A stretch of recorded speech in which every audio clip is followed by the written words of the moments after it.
Gozlan, Bonjour. une marche contre l'antisémitisme, ou plutôt des marches, parce qu'il y en aura dans plusieurs villes, vont avoir lieu ce soir. Elles rassembleront la quasi-totalité des partis politiques. On reviendra sur cet aspect des choses. Ça ne sera pas la première fois que ce genre de rassemblement aura lieu. Est-ce que ce genre de manifestation sert encore à quelque chose, selon vous ? Cette manifestation et ces manifestations auront un intérêt si elles débouchent sur des actes concrets, si elles débouchent sur des mesures éducatives, des mesures de sanctions avec la police, avec la justice pour combattre les personnes qui incitent à la haine contre les juifs, et puis des mesures aussi sur Internet, sur les réseaux sociaux, des mesures qui permettront de responsabiliser les grandes plateformes, des mesures qui permettront aussi de faire en sorte que les victimes d'actes antisémites soient mieux accueillies, mieux entendues dans les commissariats et mieux accompagnées dans leur dépôt de plainte, parce que derrière ces 540 actes antisémites qui ont été recensés en 2018, combien de vies ont été brisées, combien de destins brisés. N'oublions pas que derrière ces chiffres, il y a des vies qui sont profondément bouleversées par l'antisémitisme, et que dans certains lieux, dans certains endroits, les juifs n'osent pas porter la kippa, que dans certaines écoles, des enseignants n'osent pas parler de la Shoah. C'est ça la réalité de l'antisémitisme aujourd'hui. On va revenir sur ces points, sur les mesures que vous attendez. Ce qu'on comprend, c'est qu'au fond, vous dites que ça ne doit pas juste être une énième proclamation de solidarité, déclaration d'amour aux Juifs de France. Oui, vous savez, nous, ça fait depuis près de 15 ans qu'on marche contre l'antisémitisme, Ouais. qu'on allume des bougies, qu'on organise des commémorations. Je crois que le temps de l'émotion, il est passé, il est temps d'agir, c'est le temps de l'action. Et c'est la raison pour laquelle je demande au gouvernement de déclarer un état d'urgence de l'antisémitisme qui prendra en compte toutes ces mesures pour agir. Parce qu'il y a un besoin aujourd'hui, non pas de faire des tweets, non pas uniquement d'allumer des bougies, mais véritablement d'agir. Et j'attends autre chose des responsables politiques que simplement l'organisation d'une manifestation, même si c'est déjà un bon début. Est-ce que vous auriez aimé que le président de la République prenne part à cette manifestation ? On sait qu'il ne le fera pas. Ça aurait été un symbole fort. François Mitterrand l'avait fait Ouais. après les profanations à Carpentras, au cimetière juif de Carpentras. Je pense que ça aurait été un marqueur fort. Le président de la République s'exprimera demain au dîner du CRIF, qui est un dîner républicain. Et donc c'est surtout les actes, surtout les mesures qui seront annoncées que j'attends davantage qu'une présence du président de la République. Alors je disais que cette marche rassemblerait la quasi-totalité des partis politiques, la quasi-totalité, car l'un des plus importants en termes de résultats électoraux, le Rassemblement national, n'y a pas été invité par les partis socialistes qui étaient à l'origine de l'initiative. Alain Finkielkraut, qui a été victime d'une agression verbale antisémite samedi, considère que c'est une erreur, que le Rassemblement national est un parti républicain et qu'il aurait dû être invité. Est-ce que c'est aussi votre avis ? Je pense que la présence ou l'absence du Front National ou du Rassemblement National, quel que soit son nom, à cette marche est un détail, que cela ne compte pas vraiment, que le sujet principal c'est les actes antisémites en France. Je n'ai aucune sympathie pour le Front National et je ne souhaiterais pas manifester avec eux contre l'antisémitisme, tant je sais à quel point Marine Le Pen compte dans ses proches des nostalgiques du Troisième Reich, tant je sais à quel point l'idéologie du parti est imprégnée d'un antisémitisme profond et d'une xénophobie extrêmement forte. Pour autant, la présence ou l'absence du Rassemblement national, pour moi, n'est pas un sujet. Mais donc, si je vous comprends bien, vous comprenez tout de même ce qui a motivé la décision du Parti socialiste de ne pas inviter le Rassemblement national. Oui, je la comprends, et en même temps, la rue appartient à tout le monde, donc ce n'est pas à moi de décider qui va manifester contre l'antisémitisme, et si Marine Le Pen a envie d'instrumentaliser, une fois de plus, le combat contre l'antisémitisme, elle tentera de le faire. Dans tous les cas, moi, je n'ai j'ai un désaccord moral avec l'extrême droite et le Rassemblement national.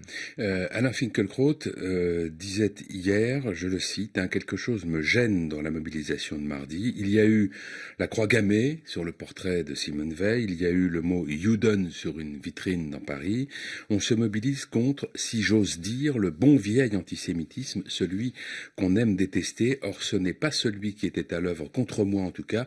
Est-ce que c'est lui, donc ce bon vieil antisémitisme, pour reprendre son terme, qui est à l'œuvre de manière générale en France? Je ne le crois pas. Au fond, Alain Finkielkraut dénonce un antisémitisme venu du mouvement salafiste, lié à l'islam radical.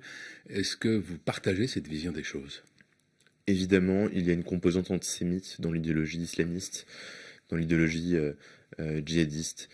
L'antisémitisme, il faut le combattre sous toutes ses formes pour pouvoir mieux l'affronter dans toutes ses dimensions. Et le combattre sous toutes ses formes, ça signifie aussi pouvoir le qualifier.